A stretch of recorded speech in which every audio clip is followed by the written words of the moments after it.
Giorno 30! Ultime ore col grandissimo Nazario. Proseguiamo sempre sul sentiero del viandante fino a Lecco, dove finalmente riusciamo a fare colazione. E infine, dopo aver visitato velocemente la città e dopo aver fatto un piccolo upgrade dei nostri zaini, ci salutiamo e prendiamo strade diverse. Lui procederà verso Milano, io invece adesso mi dirigo verso Como.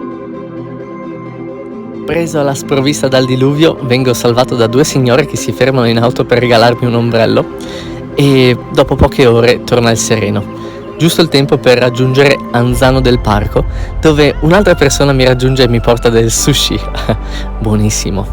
E infine raggiungo la mia destinazione, dove conosco Elia e Mia, scatenata. Bagno in piscina e cena in famiglia. Buon appetito!